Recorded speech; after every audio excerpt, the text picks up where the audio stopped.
All right, welcome everybody to the podcast, To Hell and Back. Yes, it's still To Hell and Back, and it's 2020, and it's like, 9 days into another year. Oh my God, from the news point of view, it's just been an unbelievable year already. I don't even want to get into that, but it's like, how could so many scary things happen all at once? And yet that does affect all of us. But anyway, it's the beginning of a new year from the point of view of the podcast, and it's continuing, uninterrupted, other than the breaks that I take because of various things that come up. But welcome to the podcast today. You might already know that this is going to be the third in a series having to do with that experience in life that gets you to say, what's the point of it all? What's the point of living? And so that's what we're going to get back to, but I have several other things I want to say. First, there's a lot of interesting news from the perspective of somebody who runs a podcast about DBT. So I want to tell you those things. And then I think I have three things to tell you, and then tell you my New Year's resolution. So thing number one is a book, Building a Life Worth Living by Marsha Linehan. Just came out this week.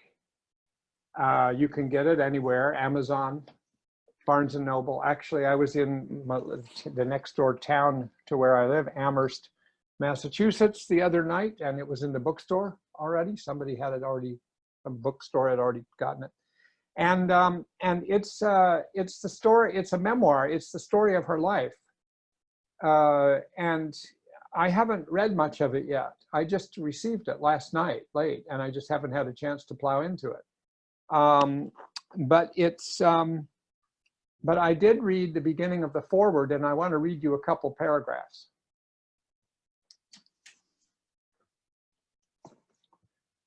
This is the foreword by Al Francis, who's a psychiatrist. Actually helped, he was the leader of writing up DSM-3 in psychiatry. He's a very well-known psychiatrist. It says, Marsha Linehan has personally treated hundreds of the most difficult patients, but her very first was by far the toughest. This was a troubled and troubling teenage girl who had been hospitalized for more than 2 years, much of it spent isolated in seclusion. Her life had reduced itself to a repetitive cycle of self-harm from burning, cutting, violent headbanging, and suicide attempts. High doses of every conceivable medication, alone and in combination, and multiple trials of shock treatment had no effect. Psychotherapy appeared impossible because the girl was so bitterly angry and mistrustful. Her hospital record revealed how much helplessness, desperation, frustration, and anger she provoked in the staff. She was described as the most incurable patient they had ever seen and was unceremoniously discharged, uncured. But things worked out quite differently than anyone might have expected. The chaotic young girl matured into a highly successful woman, became a psychotherapist and a therapy researcher, and went on to develop a remarkable behavioral therapy that has helped hundreds of thousands of people all over the world. She was, of course, Marsha Linehan. Marsha found a way out of her own personal hell that allowed her to lead others out of theirs. She developed practical ways of taming her own self-destructive and provocative behaviors that could easily be learned and widely taught. Just the beginning of the foreword of this book.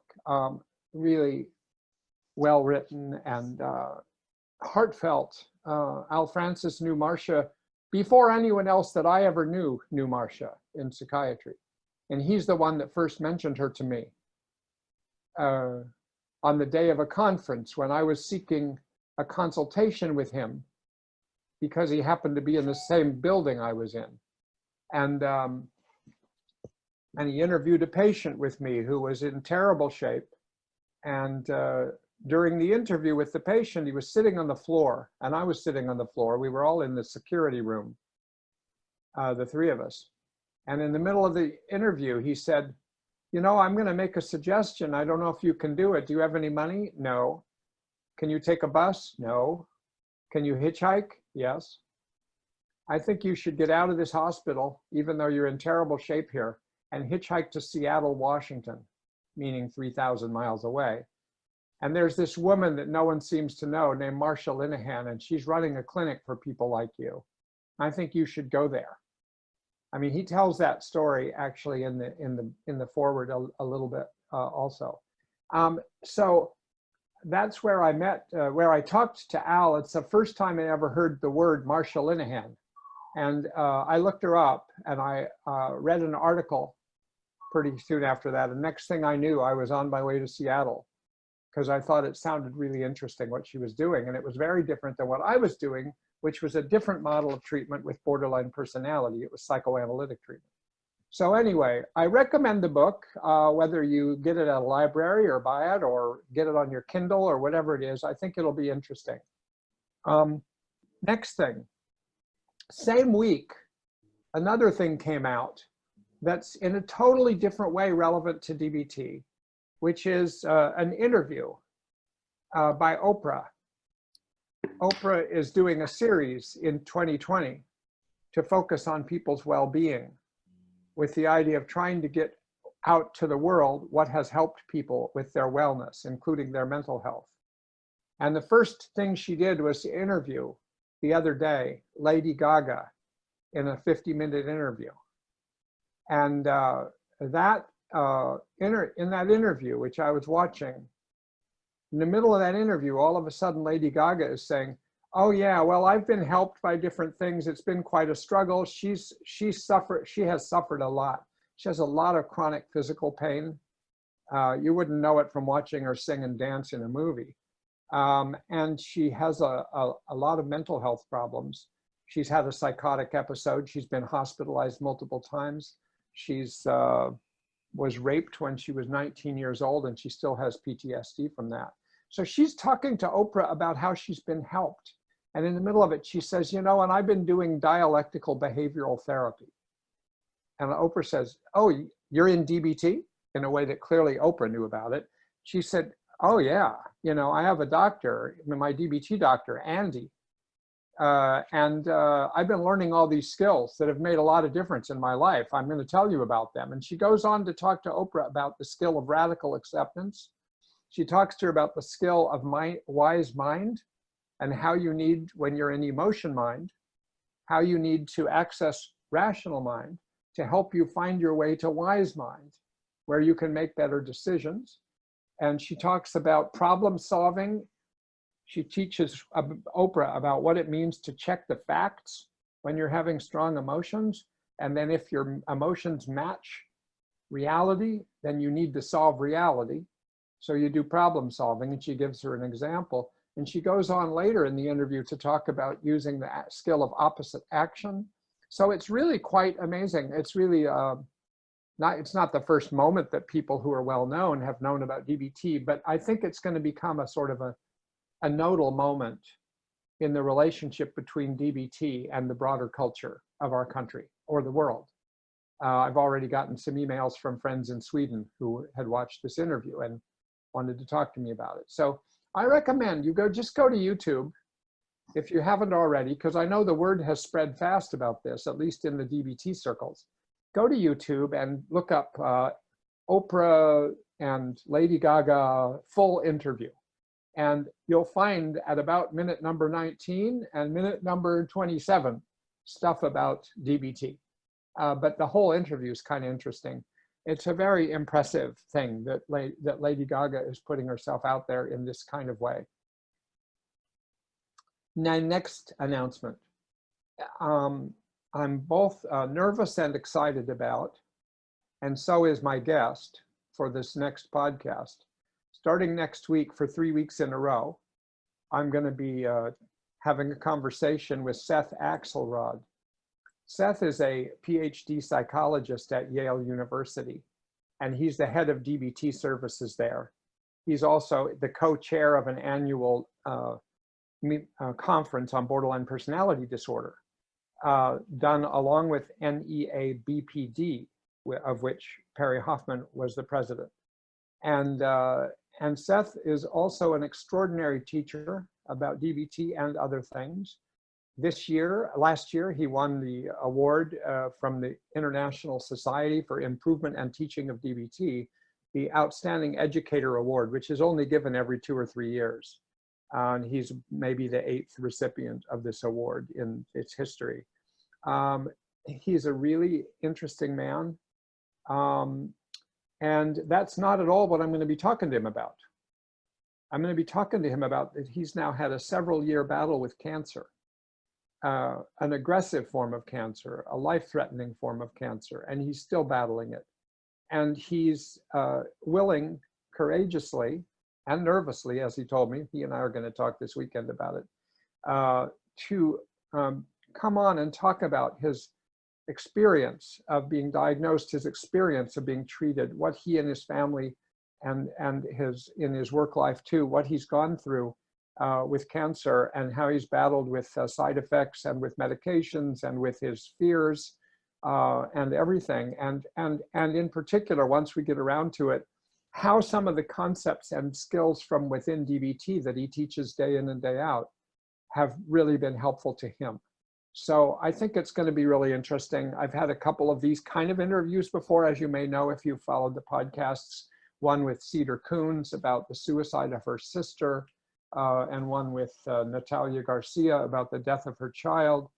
I've had interviews with Melanie Harned about what PTSD is and how you deal with trauma. So this will be sort of in another series of interviews like that. And I think I just recommend it. I think it'll be interesting. And who among us doesn't either have cancer or know somebody with cancer or know somebody that didn't make it with cancer? So I really think it's going to be a really relevant thing. Finally, before technically starting though, actually this is the segue to talking about what's the point of life, which is my New Year's resolution. I was thinking about New Year's resolution because I was listening to a thing from, what's his name? The late night, Stephen Colbert. Stephen Colbert was interviewing Larry David, and he's talking about New Year's resolutions the other day. And that just got me thinking about New Year's resolutions. And I thought I should have a New Year's resolution. I don't usually have a New Year's resolution. And they were talking about silly ones and funny ones. And then I thought, well, I could make some silly ones too. But then I thought, no, actually, then I thought of the podcast. I'm saying this on the podcast. It isn't like I told anybody else I made a New Year's resolution. I'm telling you guys. And then here's the New Year's resolution because it has directly to do with the podcast.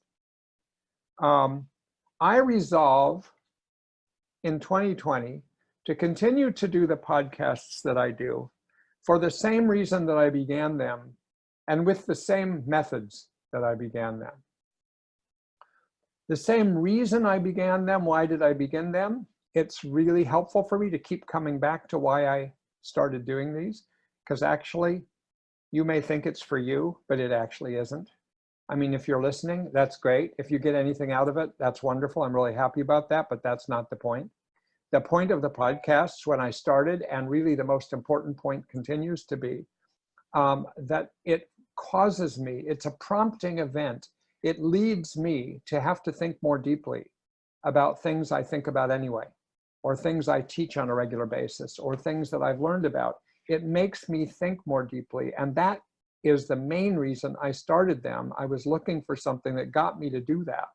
And in particular about concepts in DBT or concepts in, but more broadly than that, concepts about how people survive adversity and how they transform adversity and how they climb out of hell, like that story about Marsha Linehan that we just went over in that book. So that's it. And why does that matter that I would resolve to do that? Because once you start doing something for a certain reason, that reason gets supplanted by another reason. Happens all the time.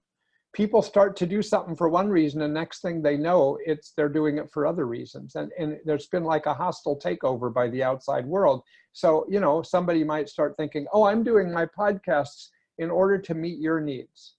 I'm doing my podcasts in order to improve your lives. I'm doing my podcasts in order to do the topics that you have suggested to me on emails, or to do it in the way that you think I should do it. And I'm very vulnerable to that sort of thing because I've always wanted to be a good Boy Scout. So I really have to keep reclaiming that the reason I do these podcasts is to deepen myself. And if you gain something from it, that's wonderful. But if you don't gain something from it, I still do it. So that if none of you tuned in ever and no one ever listens to this, it still works.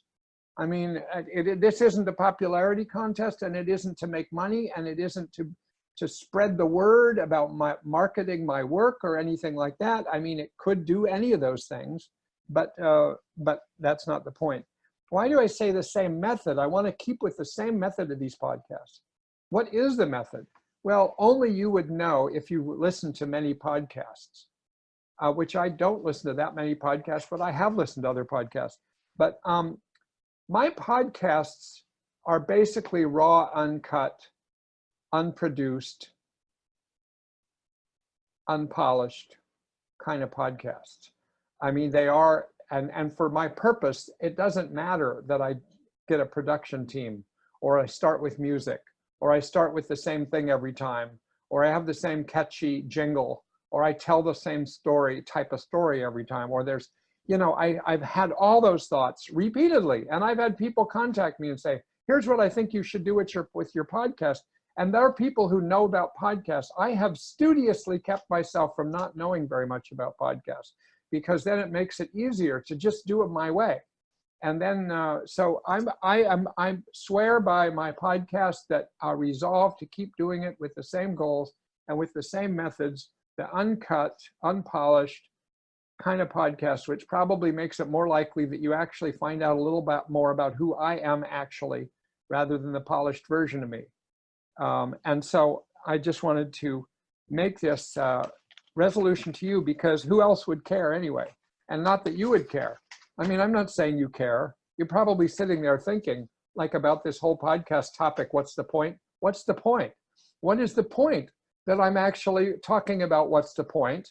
And what's the point about that I'm talking to you about my New Year's resolution? It's kind of like stupid. I mean, right? But I'm doing that. I'm done with it. Now we're going to move on. but I just wanted to let you know some of that. Now, what's the larger point? Because I said that my resolution segues back into the point of today's point, which is not just what's the point of this podcast and what's the resolution I make about this podcast, but it's kind of like, what's the point? Solutions for pointlessness. And so I want to tell you, and this sort of suddenly goes broader and deeper from my point of view, about many people, not everybody. I mean, people get to the point where they're asking what's the point of life for 100 different reasons if it's 100 different people. So it isn't like I have the corner of the market on how to explain that. But I have in going over this podcast, reviewed every single patient I've ever treated that I could think of, or every family I've ever worked with, or people that I've known, or myself and in my own family. I've really gone over instances where people have come to the point in their life where they wonder, what is the point? And I've really thought about them and thought, what is it? What do they all have in common? What is it? Not sure what they all have in common, because there's different versions. But one thing that happens a lot is something like the possible takeover of my podcast by outside ideas or by other agendas or other methods. It's you're living your life. I'll tell you it this way, another just story. I was living my life the first 12 years of my life in a small town of about 10,000. Grandfather, grandmother, aunt, uncle, 4 cousins, 4 brothers and sisters, my parents, friends, little neighborhood, not much money, baseball, swimming, getting on your bike every day, going to school on your bike, all that was my life growing up. And every day after school, getting together with my cousins or with the friends or playing ball. And it was a really good life for me. I knew no other life. I didn't even know that it was such a good life. I mean, because it wasn't all that good. I mean, there were all kinds of things that weren't that great. There were bad things that happened. There were people that died that I knew, an unusual number of people that died while I was a child compared to other people that I know, unless you live in a war zone or something. So it's kind of weird. But when I look back on it, those 12 years of my life were kind of an uninterrupted, engaged, small town boy life. And how do I know that? Because when I was 12, we moved. And we moved to the big city, Portland, Oregon. And I went to a big school where there were more kids, and the kids were bigger, and they were smarter, and they were more athletic than the little town I came from. And I sort of prided myself on wanting to be a really good basketball player. But I found that the dislocation, which is one of the causes, I think, of pointlessness, of the experience of what's the point in life, is that you get dislocated from your primary self and yourself in relation to others and yourself in relation to your environment. That's one of many, many, many things that can happen to interrupt your relationship to yourself. Because I had a certain relationship to myself that I was unconscious of until after it was broken. And then there I was in Portland going to junior high school and then high school, never forming the friendships like the ones I had before, having lost some of the connections that I had in the little town I was in. And my goals changed. I would say my goals in the small town are that sort of naive state of my goals were actually to just get up each day and go to school or go see my friends or go out or go on my bike or go swimming or get in a fight with somebody or something. My goals were to live each day.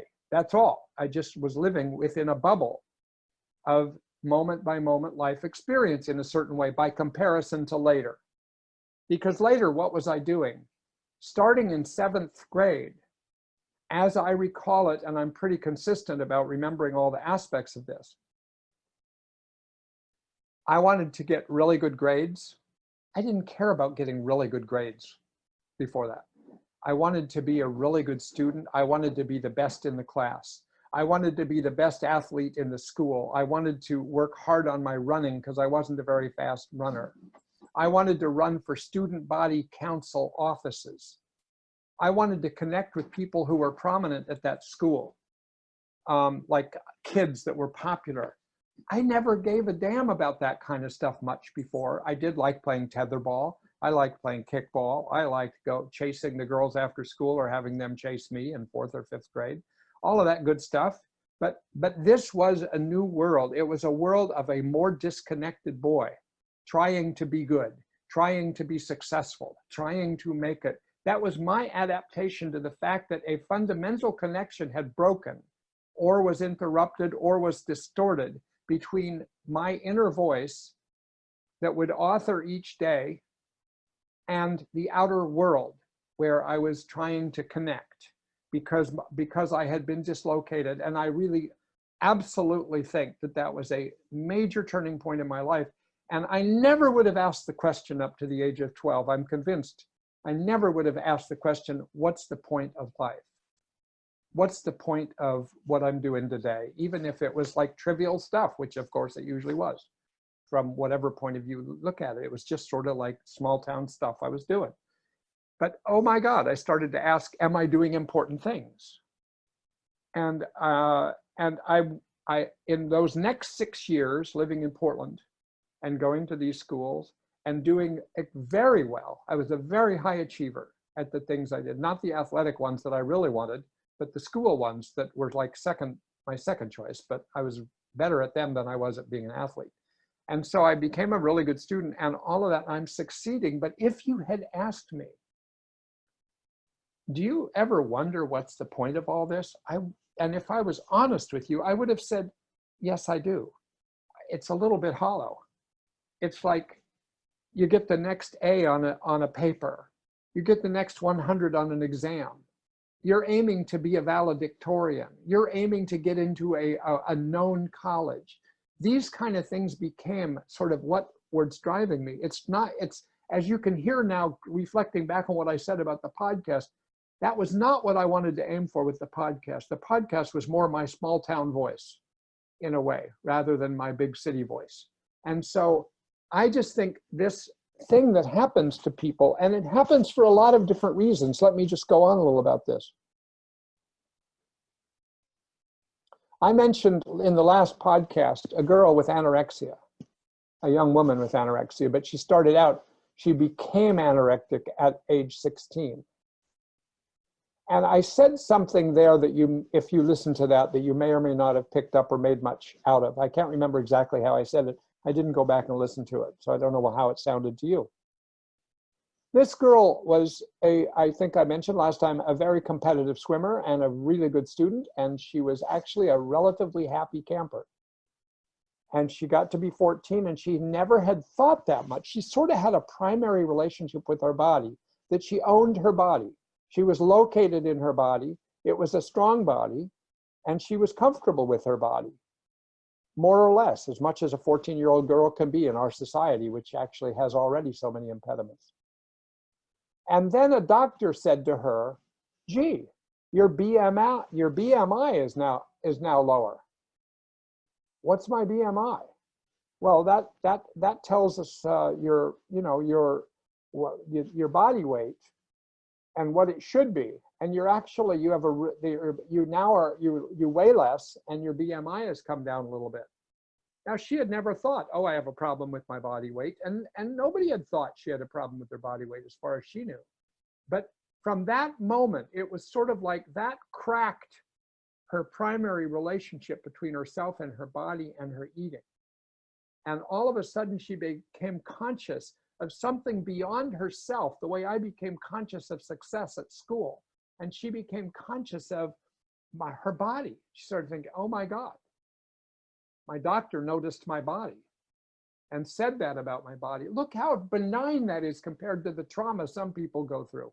I mean, just a comment from a doctor that she remembers as a turning point, where she started in, and the way I'm putting it today is I think it fractured or distorted or created a crack between her primary voice, her primary self, and kind of what her choices were and how she thought about things.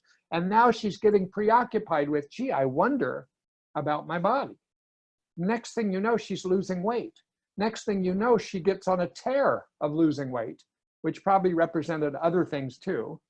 Next thing you know, she can't swim anymore. She's not strong enough. And next thing you know, she's in a hospital as a teenager, her first of many, many, many eating disorder programs. It's like, oh, and she undoubtedly has been asking. I know, because I interviewed her for an hour at the current state mental hospital she's at in Massachusetts. And she absolutely wonders what's the point of life. And she's been trying to kill herself for years. And she's been in a hospital for 3.5 consecutive years as this very talented, very smart person who wonders what the point is of life. But that was one of many things that then happened to her. Another thing was sexual abuse, sexual trauma by somebody. So these things, learning something like that, having a dislocation, having a trauma, having PTSD, developing an eating disorder, having a substance use disorder, having the outside world take over your relationship with yourself, I think can be a major step in the direction of what's the point of life. Oh gosh, what's the name of the singer? Amy Winehouse. I don't know if any of you have ever known much about Amy Winehouse. She died years ago of an overdose. Amy Winehouse was, Tony Bennett thought she was the most talented jazz singer he had ever heard. And she was just like post-teenage at that point. She won a Grammy Award while she was in a rehab program. Couldn't go and accept it. There's movies about her.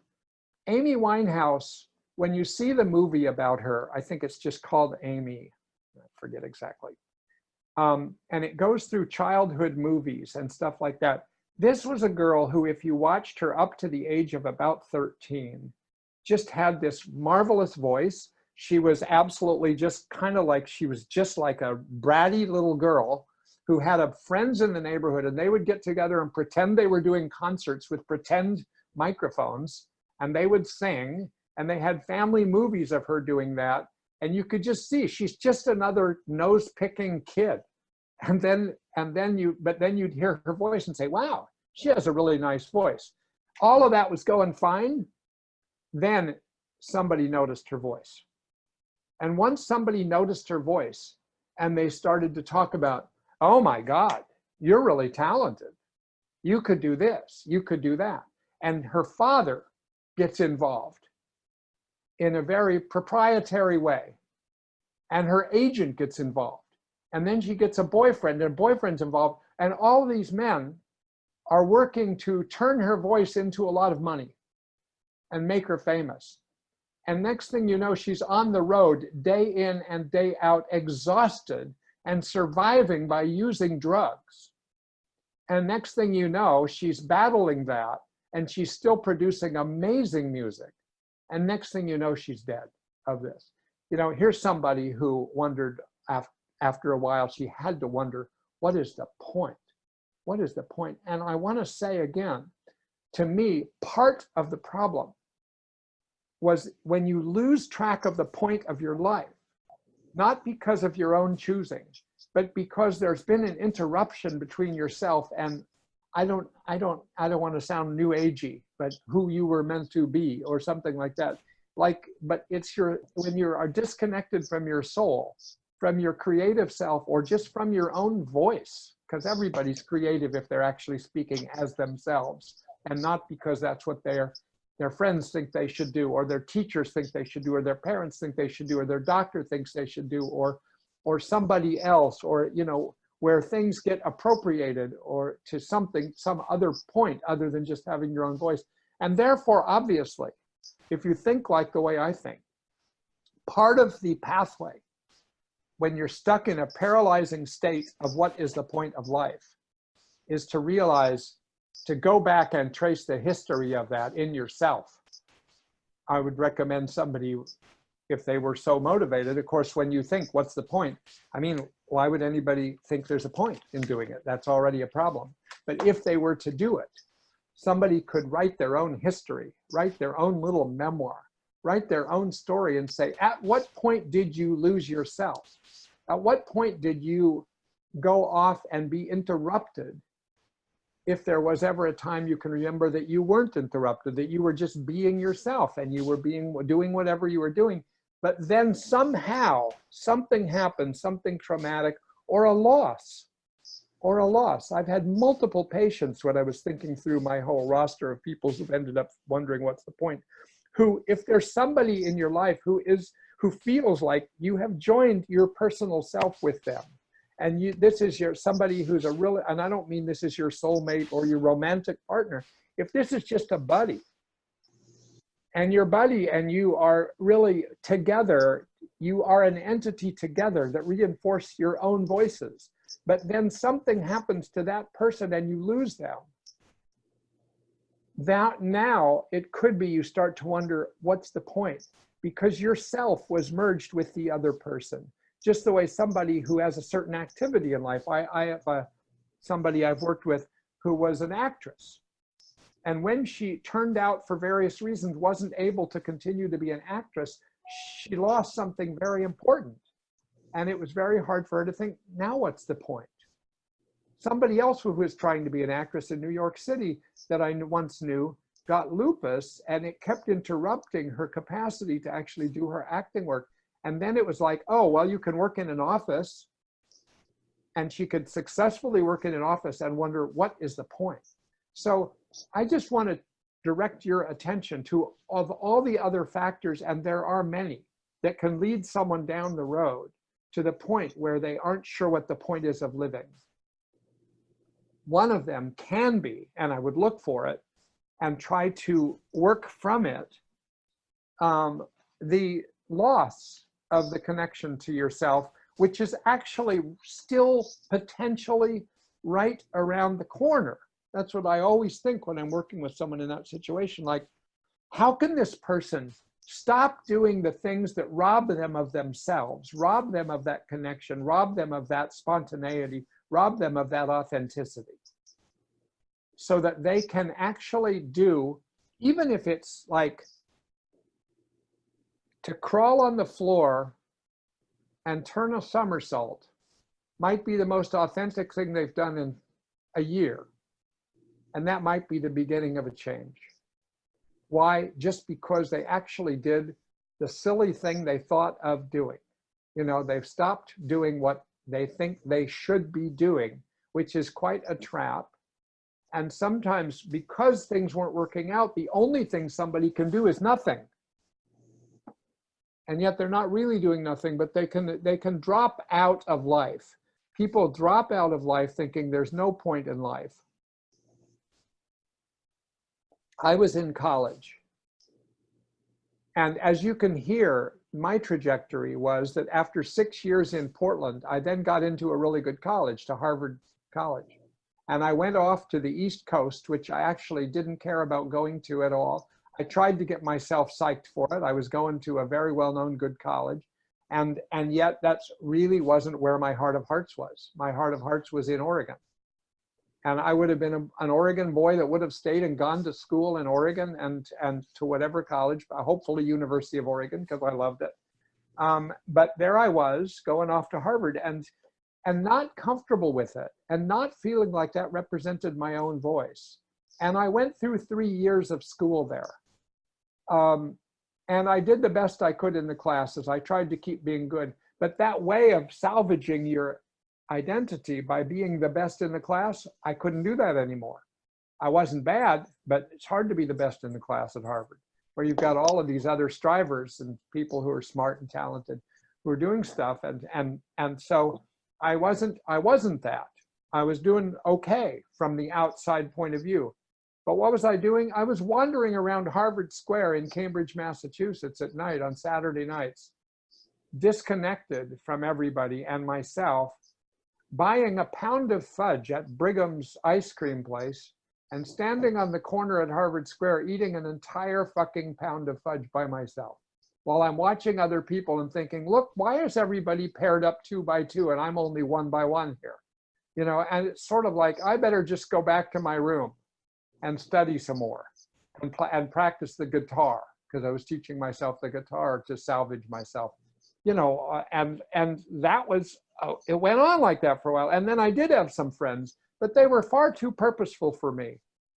They were like a group of friends that were like really high achieving people from around Washington, D.C. and New York City that had gone to prep schools, and they had big ideas and they were writing for national magazines already. And one of them already was making $1 million for the Dreyfus Fund because he was advising them in investments when he was 20 years old. And I thought, well, all of these people, I thought, holy cow, what about just going fishing?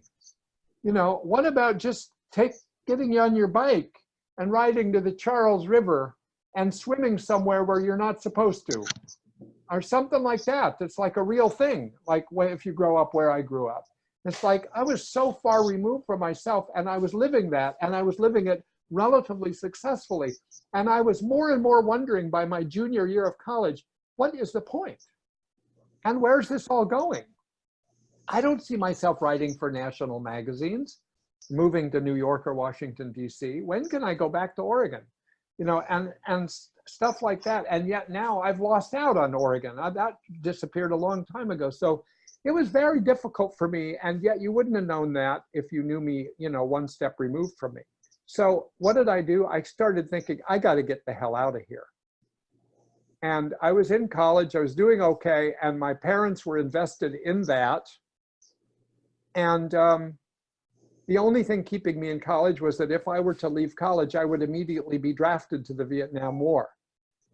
It would have been like 1969, and in my junior year. So I just I didn't want to go. I didn't believe in that war, and I didn't want to go fight in that war. I had 2 brothers that went to that war, 2 older brothers. And so I stayed in college until the day that they drew a lottery and I got a number that indicated that I would never be drafted. I just lucked out. And I went and withdrew from college. And I got out of college and I roamed around, and this was the most brilliant thing that ever happened to me, was the attempt to rediscover myself. Not that I was thinking of it that way. I was actually quite disillusioned, didn't know what I was going to do. And I just had a backpack and a sleeping bag. And I went and got equipment and food. And I hitchhiked up to New Hampshire. And I started hiking in the White Mountains. And I was there for about 6 weeks by myself. And then I was hiking in Canada. And then I was hiking in the Adirondack Mountains in New York. All of this went on for several months. I was reading. I was starting to write in a diary. I was writing songs. I wrote my first song ever. It was about a mountain in New Hampshire. If any of you have ever been to the White Mountains, it's called Mount Moosilauke. And it turned into a song that I sang 1,000 times for my children when they would go to sleep, to the point where they were just sick of it, until one of my children at age 20 went with a group of friends, and they went to New Hampshire, and they went right to Mount Moosilauke. And he said, "Oh my God, it's a real thing." But I started to be back connected to my own voice. And I was kind of disappearing into the wilderness. And then I took a job in Boston. And then I lived with an African-American family in Boston, in an African-American neighborhood where I was the only white person for about a mile in any direction, and where I was scared sometimes, but I got quite connected there, and where I got to know the 8 children in this family, that I was living in this house with this family that lived in poverty, and we got food from the US government, and the father was in and out of jail. And it's sort of like, I was like totally so otherworldly to me that it absolutely engaged me. And I took these kids to the Boston Conservatory, because a couple of them had musical talent, and they had special programs, and it was a lot of fun. So it became like a year of really reconnecting with things that matter to me. And I think I would not have asked, if somebody asked me that year, "Do you ever think, what's the point?" I would have said, "I don't really have time to think of what's the point." Because I don't think there's any answer to that question. There's not a good rational answer to that question. What's the point? You know, the girl with anorexia. Well, the point of life is to get below 86 pounds. That's the point. Everything else is failure. Everything else is not worthwhile. The point of somebody like me in high school was to be a valedictorian. If you're not going to be the valedictorian, who are you? Is the way I thought for a while. Very screwed up, and very much like, because if you've lost your soul, if you've lost your connection to yourself, you start to latch on to these definitions that come from outside yourself. I call it outside in thinking, which is actually a term I've learned is used in business in a very positive way. I don't mean it in a positive way in psychology, and I'm making it up. I don't think it's used this way anywhere, but outside in thinking is, to me, when you latch on to definitions of life and behavior that come from outside your actual soul, outside yourself, and then you hook onto those things, and you hang on to those things, even if it's totally empty, to get below 86 pounds, or to get 100% on your exam, or to be this, or to do this, or do this, or do this, or be the best in your company, or all of these things that become kind of like things you go for, but actually they're rather hollow. And so you've lost connection. So I think you do wonder, gee, even people have been highly successful business people in our country, highly successful politicians, highly successful actors and musicians have ended up killing themselves, wondering, what's the point? What, this is like hollow, this is useless. Yes, I'm very successful, but actually, towards what end? And so I don't think there's any really good answer to what is the point. It's just not a good dialogue. I think if you're asking the question, what's the point, something's been lost already. And the point is, because when there is a point, the point is just that you're living. The point is that you're doing the next thing, and that doesn't mean you're happy even. You can be quite engaged and quite unhappy, but there's a point of every day. There's a battle to be fought. There's something to be done. and it's what you're doing. You're not thinking in a hollow way, what's the point of my life? So I do think that if you are a person listening to this podcast who yourself has gone down this alley, or you know somebody that you're close to, or you're a therapist and you work with somebody who struggles with this kind of thing, or some version of it, I think there's many steps to take that come from where I come from, which is what I just told you about from my own personal perspective on this, but now fold that into DBT. And let me give you like several perspectives of where to go with this. Perspective number one, I would say, is something like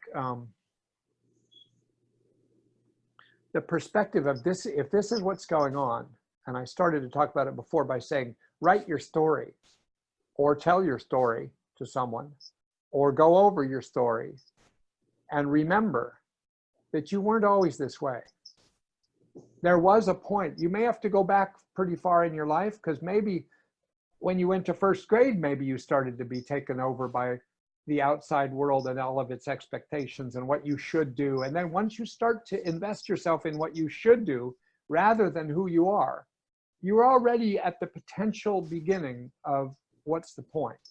So the first step or first perspective is assess it. Assess it. Figure out, what is your story? How did this happen? Can you remember the time when it wasn't this way? Can you remember what were the turning points?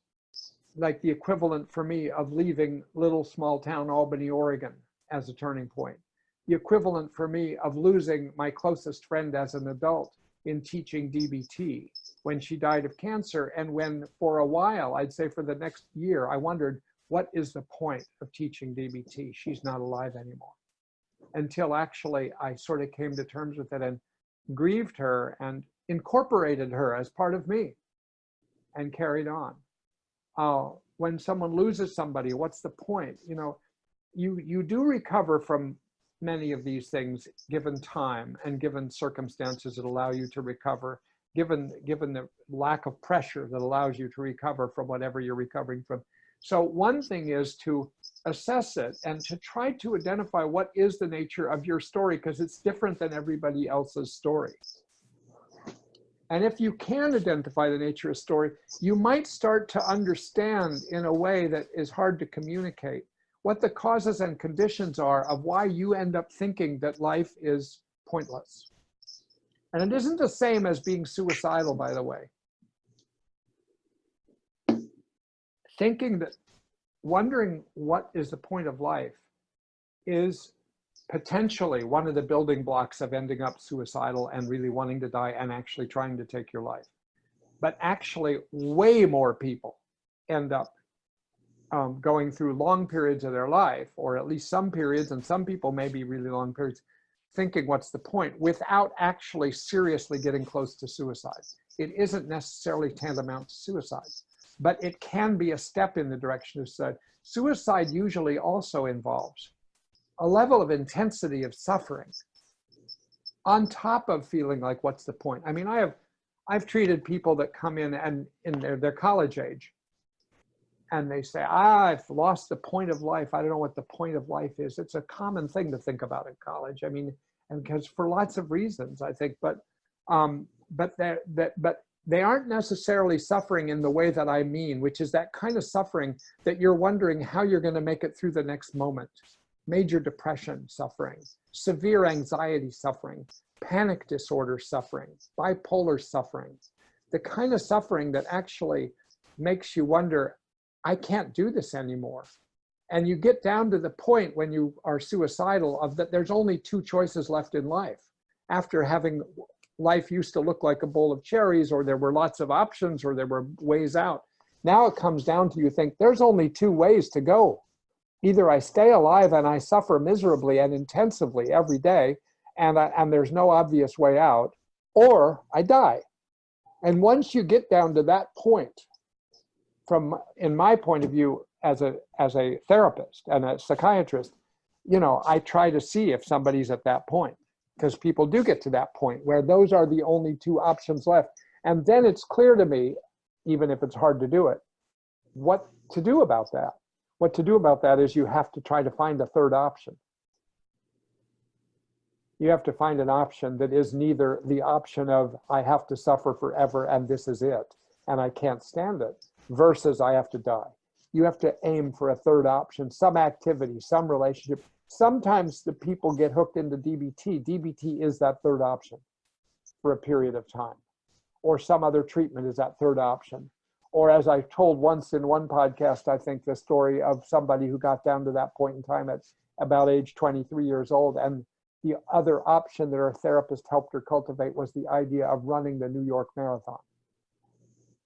That she should run the New York Marathon before she dies, because she always thought she would do that even though she wasn't a runner. And that gave her a third option, and it actually kept her alive, and it actually helped her heal, and it helped her recover herself. And she was somebody from a prominent and wealthy family, but little beknownst to the parents, she had suffered several traumatic events during her teenage years, and she was it just about killed her. But this helped her. But this is different than what I'm talking about now. I just wanted to distinguish it because it sounds so close to a discussion about suicide, and there's other factors that lead to suicide, but this can be one. So anyway, the first thing is to be assessing yourself or assessing somebody else if you're assessing them. Like, what did happen here? What is the storyline? Where did things go awry? You know, because just knowing that all by itself can, for some people, be helpful. Like, it makes sense out of something where you're just living in a desert of meaning. And now you create meaning, because then you can start to say, oh yeah, right. Yeah, it wasn't always this way. I had this blow in life, and I had this blow in life, and I had this expectation that I failed at, and then I had this thrust on me, and I lost who I was as a child, my primary voice. I lost who I was as a connected individual with connected friends and things like that. So that's gone away. But once you identify that, it actually creates the possibility of hope, because you start saying, oh, it's gone now, it's gone forever. But actually, there's a little part of your mind that knows that once you've identified that, no, maybe there's a possibility of recovery, of finding your way back to something. It won't be the same thing. And you have to start where? So this is the next thing after assessment. And obviously, I'm not being very comprehensive about some of these things, but I'm sort of following a line of thought. The next thing I think of is acceptance, which is a huge topic, of course, in DBT with lots of, you know, I wrote a book about principles of DBT, and one of the three principles are the paradigm of acceptance and all the ways that it weaves itself into the treatment and into life. And I think that acceptance really means something that's a little bit counterintuitive about if you're in a state of mind where you think there's no point. You really think that's unacceptable. And the people around you think it's unacceptable to be in that state of mind, to be in that state of life. You really are, it's unacceptable, and you feel resigned to it. That's different than accepting it. The term radical acceptance, for instance, in DBT, is actually you embrace something. You have anger all the time, you accept that you have anger all the time. And that's a different relationship to anger. You have anxiety, you accept that you have anxiety if you can't change it. If you accept you have anxiety, and that changes your relationship to anxiety, it actually opens up some doors and makes you more resilient. You have a sense of pointlessness in life, you embrace pointlessness. You take it on and say, I'm not going to just resign to this, I'm not going to fight it all the time. All right, my experience in life is that it's pointless. There's no real point. And so just sort of inhabit that space. Who says that? Oh, Rachel Maddow. If you watch Rachel Maddow, she says, you know, watch this space, she says just before a commercial. So inhabit the space rather than trying to get out of it all the time, rather than judging yourself for it. Get the story behind it. get in there, see it as part of your life, hopefully temporary, but you don't know that in that moment. And so just, accept, okay, this is where I am. It's like accepting chronic pain rather than fighting it every day, because the sense of futility and pointlessness in life is a form of chronic pain. So it's kind of like, okay, be mindful of it, observe it, notice it. Try to remove the judgments or let the judgments about it go. Be there, accept it. Realize that you're attached to other things, like you shouldn't be that way. You should be doing what you used to think in your life you should be doing. You should be, you're 52 years old and you think, I should be married by now, and I should have children by now, and I should be in a family by now, because I always thought I would be, but it hasn't turned out that way. And so it's kind of like, so what's the point? What's the point of life? Since I'm not doing what my whole game plan was. But actually, even before you had that game plan as a little girl, or as you had that game plan, you also may have been more alive with that. You may have been playing with that, but actually you've lost the capacity to think that what you're doing is okay. So you really have to get back to, okay, it's okay that I'm doing this. This is what I'm doing. I feel this pointlessness. Now what do I do?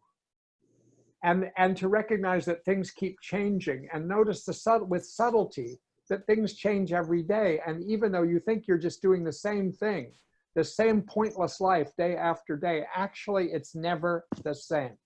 It is never the same. And if you can accept not only that you are who you are and you're going through the state of mind and the life that you're going through, but also that actually it's shifting, shifting, shifting, shifting. It's like a kaleidoscope every day. It turns a little more and it turns a little more, and it actually is a little different if you let yourself notice that. And maybe on a certain day, if you're noticing that, you wake up to a day where you say, you know what? I think I'm gonna cook granola. And I've never done that in my life, and I don't know how to do it, but actually, God damn it, I'm gonna make granola. And you wake up and it's just one of a million thoughts that came up in the kaleidoscope, but it's one you just decide, you know what, why not? I'm not doing anything else. And it could be that the moment you start making granola is like the moment I put my backpack on and went to New Hampshire. It's like, yeah, okay, you did something by your own power. You did something out of your own brain, whatever anyone else thinks about it. Something like that. So that's the acceptance. The whole acceptance piece allows things to be as they are, allows the world to keep churning inside yourself. You try to inhabit the bubble of the present moment rather than think, I shouldn't be in this moment. I shouldn't be in this life. I shouldn't have this state of mind. Have that state of mind. It's where you are already. Inhabit it and see what the way out might be, just one step at a time. The other things I was going to talk about, and this is another thing that probably won't change about my podcast. I never get to everything that I mean to get to. So it's just happening again. But I was going to talk about, and I'll do a highly condensed version because I can't bump into next week because I'm talking with Seth Axelrod next week, and I look forward to that. So, but I just want to say, the other things are ways to change yourself, to give yourself a chance that there might be a small window of change. And that might be that you do any of a number of 15 or 20 things to change your biology. Because you don't know if you change your biology, whether it'll change your brain, which will change your next day, which will open an opportunity. So maybe you change your diet. Maybe you start doing a different kind of exercise. Maybe you take a martial arts class. Maybe you do yoga. Maybe you walk into the woods knowing that actually there's a fair amount of research that the experience of awe, A-W-E, the experience of awe actually has a biological impact. So even going somewhere that's beautiful, looking at a sunset, walking in the woods, doing anything. So anything to change your biology might change things enough to open a door. Anything to change your environment. You might relocate yourself. let's say you live in one room of your house most of the time. You decide, fuck it, I'm going to inhabit the living room. I'm going to live in the basement now. I'm going to go upstairs and live in that room that nobody's been in because we think it's haunted. I'm going to build a little shack in the backyard and I'm going to live there, or a tree house. I'm going to live in a yurt now. I mean, any of these things, relocate, because the current location has gotten fused with your image that life is not worth living. So God knows what will happen if you relocate, or if you reposition yourself within your family, or you take a new role within your family, or you go with a different person, a sibling or an aunt or an uncle or a cousin. You go do something with them who you have never done anything with before. And all of a sudden a little door opens because you're changing your environment. You're not letting yourself just get fused and victimized in a certain environment where there's no change, and you're always feeling like there's no, what's the point? What's the point? What's the point? So I wanted to talk about changing your biology, changing any aspect of your environment, and changing your habits. To change one little habit. Steve Jobs was suffering a lot. What did he do? He went from going several days in a row where he would only eat yellow foods, and then he would only eat green foods for a while. And then he'd only eat red, and weird stuff. Then he'd only drink juice for a while. Then people go on fasts for a while, right? Any of these things introduces a new element into the equation, and you never know what's around that next corner. So I'm going to stop there. I'm tempted to go on, but I'm also out of time. So I hope that out of this whole rant, that there's been something of interest to somebody out there. But as I told you at the beginning, even if there isn't, it's okay with me. All right. So anyone who tunes in next week will get to hear, have this conversation with Seth Axelrod about what it's been like to cope with the adversity of cancer, and how he has done it as well as he has, which he's continued to be the outstanding DBT educator in the world. I mean, that's pretty good when you're dealing with cancer. All right, everybody. Adios, amigos. Ciao. Auf Wiedersehen.